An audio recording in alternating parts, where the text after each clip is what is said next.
भोपाल में कांवड़ यात्रा को इजाजत दी जाए या नहीं, यह मामला अब देश की सबसे बड़ी अदालत में पहुंच गया है। आपको बता दें, उत्तर प्रदेश सरकार ने शर्तों के साथ कांवड़ यात्रा की इजाजत दी। इस पर सुप्रीम कोर्ट ने स्वतः संज्ञान लिया है। सुप्रीम कोर्ट ने यूपी सरकार को नोटिस जारी किया है। 16 जुलाई को इस मामले पर सुनवाई होगी। उधर उत्तराखंड पहले ही कांवड़ यात्रा को रद्द कर चुका है, लेकिन जिस अंदाज में सुप्रीम कोर्ट ने संज्ञान लिया है, उससे कांवड़ यात्रा पर इस बार ग्रहण लगता हुआ नजर आ रहा है। आपको हम बता दें, लगातार जिस तरह से दूसरे लहर में कोरोना के मामले सामने आए थे और पूरे देश में हालात बिगड़े थे, उसके बाद अब कांवड़ यात्रा को लेकर स्वतः संज्ञान लिया है सुप्रीम कोर्ट ने। कांवड़ यात्रा पर 16 जुलाई को सुप्रीम कोर्ट में अब सुनवाई।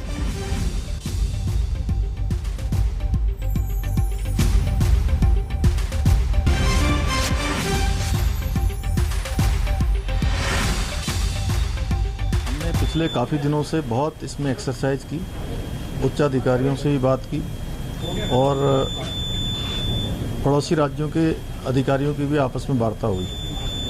इन सब का निष्कर्ष निकला कि हम ऐसे समय में, जबकि कोरोना महामारी और हमारे यहाँ पर अभी वेरिएंट एक वहाँ पर गदरपुर में पाया गया, तो हरिद्वार को हम जो है एक कोरोना महामारी का केंद्र नहीं बनाना चाहते हैं। लोगों का जीवन हमारे लिए प्राथमिकता है, हम उससे बिल्कुल भी खिलवाड़ नहीं कर सकते, उसमें हम कोई कोताही नहीं बरतेंगे। इसलिए हमने यात्रा स्थगित करने का फैसला किया। जान बचाना चाहिए, कोरोना को हराना चाहिए सबसे पहले, इसलिए अमरनाथ यात्रा हो, ये भी हो, इसके कारण से हम उसको कैंसिल करना पड़ा। देश का जनता समझना चाहिए आज कोरोना सीरियसनेस। इसी दृष्टि से आज भारत सरकार एक जिम्मेदारी के साथ ये निर्णय लिया है, क्योंकि आज देश का स्थिति, आर्थिक स्थिति हो, लोगों का जान बचाना हो, हमारा जिम्मेदारी बनता है। इसके लिए हम ये निर्णय लिया है। संजय शर्मा हमारे संवाददाता हमारे साथ जुड़े हैं। संजय, सबसे पहले तो आपसे जानना चाहेंगे कि सुप्रीम कोर्ट ने दरअसल क्या कहा है। सुप्रीम कोर्ट ने सुओ मोटो एक्शन लिया है, यानी स्वतः संज्ञान लेते हुए ये कहा है कि आज के समय में जब कोरोना की तीसरी लहर की आशंका बहुत बढ़ती हो गई है और सरकार ने भी जब समय समय पर आगाह किया है, जनता इसके प्रोटोकॉल का पालन नहीं कर रही, तो ऐसे में कांवड़ यात्रा की इजाजत कैसे दी जा सकती है। और सुप्रीम कोर्ट ने सिर्फ ये कहा कि हम इसमें सुओ मोटो ले रहे हैं और उत्तर प्रदेश सरकार को, केंद्र सरकार को हम नोटिस जारी कर रहे हैं। 16 जुलाई को इस मामले में अगली सुनवाई होगी। तो इससे बिल्कुल साफ लगता है कि उसमें भी जस्टिस फालियस नरीमन, जो कानून के मामले में बहुत ही सख्त माने जाते हैं, उन्होंने स्वतः संज्ञान लिया है। तो ऐसे में बिल्कुल ये साफ लग रहा है कि कांवड़ यात्रा पर सरकार की दलीलें सुनने के बाद अगर वो संतुष्ट नहीं होंगे, तो जाहिर है कि और ज्यादा चांस यही लग रहा है कि संतुष्ट नहीं होंगे, क्योंकि इतने बड़े कॉन्ग्रेगेशन को और पूरे देश में फैलने के लिए या दिल्ली और आसपास के राज्यों में फैलने के लिए कैसे दिया जा सकता है। जब गंगा से जल भरकर लोग अपने अपने गाँव तक जाते हैं, कौन किस तरह से जाएगा। तो इसे देखते हुए ये लग रहा है कि इस पर संकट के बादल तो साफ साफ दिखाई पड़ते हैं। बिल्कुल, बहुत बहुत शुक्रिया आपका संजय तमाम जानकारी के लिए। रुक करेंगे अगली खबर का। आपको बता दें कि जनसंख्या को काबू करने के लिए लगातार मांग बढ़ती जा रही है। उत्तर प्रदेश के बाद अब दूसरे राज्यों से भी इस तरह की मांग हो रही है, कानून के जरिए इस समस्या से निपटा जाए। साध्वी प्राची ने कहा है कि देश की संसद में जनसंख्या नियंत्रण को लेकर कानून पास होना चाहिए और 2 से अधिक बच्चे होने वाले लोगों की सरकारी सुविधाएं बंद करनी चाहिए। उधर गुजरात में डिप्टी सीएम नितिन पटेल ने कहा है कि देश में अलग अलग राज्यों में अलग अलग तरीके से आबादी को नियंत्रित करने के लिए नए कानून लागू कर रहे हैं। हम समय आने पर उन सभी का अध्ययन करेंगे और कार्रवाई करेंगे। જે વસ્તી નિયંત્રિત રાખે, બધાને વધુ બાળકો પેદા ન કરવા માટે જે સમજાવટ કરવાની થાય, નાનું કુટુંબ સુખી કુટુંબ, એ પ્રમાણે પરિવાર નિયોજન કરવાની સમજાવટ કરવાની થાય, આ બધું જ કરવાનો અમારો આરોગ્ય વિભાગ, અમારી સરકાર સતત પ્રયત્ન કરે છે। પણ હવે જ્યારે આખા દેશમાં જુદા જુદા રાજ્યોમાં જુદી જુદી રીતે વસ્તી નિયંત્રિત કરવા માટે રાજ્ય સરકારો જે નવા કાયદા અમલમાં લાવી રહી છે, એ બધાનો અભ્યાસ સમય આવે અમે કરીશું અને જરૂરિયાત પ્રમાણે જ્યારે જ્યારે યોગ લાગશે ત્યારે એ અંગે સરકાર આગળ कार्यवाही कर से। 2 बच्चों का कानून हिंदू, मुस्लिम, सिख, ईसाई सबके लिए अनिवार्य होना चाहिए। ये देश हित में है, राष्ट्र हित में है। हर राष्ट्रवादी को इसका पालन भी करना चाहिए और ऐसा नहीं कि एक तरफ तो 2 बच्चे होंगे और दूसरी तरफ 5 बीबी 2-2 बच्चों की लाइनें लग जाए। एक व्यक्ति के 2 बच्चे हो चाहे बीबी कितनी भी हो वो अलग बात है, लेकिन बच्चे उसके 2 ही होने चाहिए। उधर बिहार में भी अब सीएम नीतीश कुमार और डिप्टी सीएम रेणु देवी एक ही बात बोल रहे हैं कि कानून के जरिए जनसंख्या काबू करने की जगह जागरूकता लाई जाए। रेणु देवी ने इस पर यू टर्न ले लिया है। जो राज्य जो करना चाहे अपना करे, लेकिन हमारा बहुत साफ साफ ओपिनियन, जनसंख्या नियंत्रण के लिए अगर आप सिर्फ कानून बना करके कोई उसका उपाय करेंगे, ये सभी ठीक से संभव नहीं है। आप जरा चाइना का पता कर लीजिए, 1 से 2 किया, अब 2 के बाद भी क्या हो रहा है, तो आप देख लीजिए स्थिति, कहीं भी किसी देश का हालचाल देख लीजिए।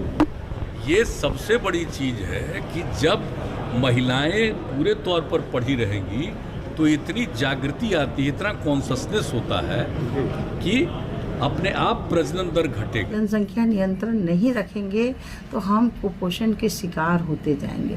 बिहार में ऐसे ही जनसंख्या हमारी काफ़ी बढ़ी हुई है, तो ये तो अपना इलेक्ट्रिसिटी देखिएगा कि इलेक्ट्रिसिटी बढ़ा है, उससे हमारा प्रजनन दर भी कम हुआ है, बिहार का इस समय कम हुआ है। तो इसलिए पढ़ना तो सबसे ज़रूरी है, एजुकेशन सबसे ज़रूरी है, और इसमें हम आग्रह करते हैं पुरुष भाइयों को कि बढ़ चढ़ के भाग लें और अपने बच्चों को हमारे 2 करने का अगर करेंगे तो भविष्य बहुत ही उज्जवल होगा। और आपको बता दें कि राजधानी में इस समय मौसम सुहाना हो गया है। दिल्ली में कई जगहों पर झमाझम बारिश हो रही है। कुमार कुणाल हमारे साथ जुड़ गए हैं। कुणाल, एक लंबा इंतजार, लेकिन अब कल से जो बारिश शुरू हुई है आज भी कुछ वैसा ही दृश्य।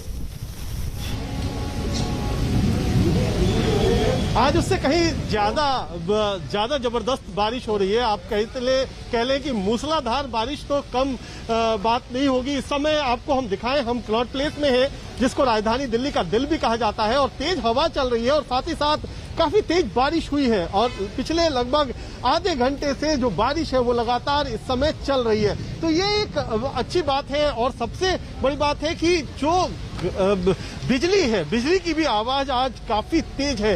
यानी अलग अलग हिस्सों में दिल्ली और बाकी इलाकों में आई थी बात की बिजली गिरने की, लेकिन यहाँ पर लोग मौसम का पूरा लुत्फ भी उठा रहे हैं। बड़ा लंबा इंतजार था सर बारिश का, बहुत टाइम से इंतजार था सर। आज मजा आ गया, बारिश हो गई, फुल एंजॉय हो रहा है, पूरा मजा आ रहा है, फुल एंजॉय सर। तो आज ऐसे तो हम बहुत टाइम से देख रहे थे, कब से बारिश नहीं पड़ रही थी, अब बारिश पड़ रही है, बहुत ज्यादा मजा आ रहा है और इससे बीमारियां भी बहुत सारी खत्म होंगी। तो ये लोगों का है, यहाँ पर पूरी तरह से क्राउड प्लेस में लोग शॉपिंग के लिए ज्यादा आते हैं और यहाँ पर इस समय बारिश है तो लोग शेड में खड़े हैं। लेकिन निश्चित तौर पर जो बारिश है उसने मौसम को गर्मी और उमस से दोनों से बहुत बड़ी राहत दी है। तो ये एक जो मानसून देर से आया, लेकिन जब आया है तो पूरी तरह दुरुस्त आया है और झमाझम बारिश इस समय दिल्ली के कई सारे इलाकों में इस समय हो रही है और दिल्ली ही नहीं एनसीआर में भी हो रही है। तो ये एक मंगलवार के बाद आएंगे आपके पास इंडिया गेट से हमारे साथ आशुतोष मिश्रा जुड़ रहे हैं। आशुतोष, कैसा नजारा? हालांकि हम देख पा रहे हैं लेकिन आप फील कर पा रहे होंगे, बताएं।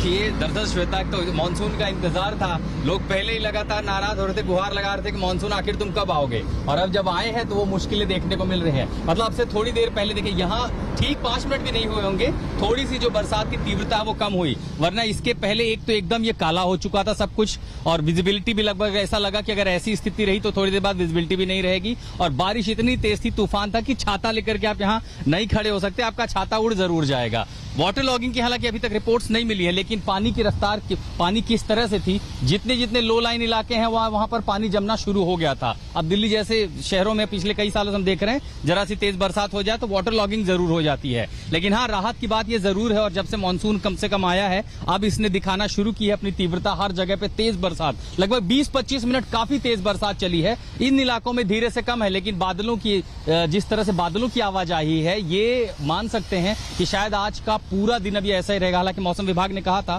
कि भले ही जो मानसून है एवरेज जो नॉर्मल है उससे एवरेज में थोड़ा कम रहे, लेकिन जब भी ये मौका आएगा बरसात होगी और फिलहाल कम से कम दिल्ली एनसीआर वालों को गर्मी से, उमस से, इन सब से राहत तो मिल रही है। श्वेता, चलिए बहुत बहुत शुक्रिया आप दोनों का तमाम जानकारी के लिए। हम रुकेंगे यहां पर एक छोटे से ब्रेक के लिए, बने रहे हमारे साथ, देखते रहिए आज तक। और एक बार फिर से आपको हम दिखाते हैं इस वक्त दिल्ली का मौसम कितना सुहाना हो गया है। ये देखिए, झमाझम बारिश हो रही है। एक लंबा इंतजार दिल्ली और एनसीआर के लोगों को, और उसके बाद अब कल से जो बारिश की शुरुआत हुई है, आज मूसलाधार बारिश, जैसे कि हमारे संवाददाता भी बता रहे थे कि आज लगातार और मूसलाधार बारिश हो रही है, साथ ही तेज हवाएं भी चल रही है। इससे कम से कम दिल्ली वालों को, दिल्ली के आसपास जो लोग हैं, एनसीआर के लोगों को राहत की सांस, ये राहत की बूंदें हैं। इसलिए थोड़ी बहुत अगर परेशानी लोगों को हो भी रही होगी तो भी वो नजरअंदाज कर रहे होंगे। हम रुकेंगे यहां पर एक छोटे से ब्रेक के लिए, बने रहे हमारे साथ, देखते रहिए आज तक।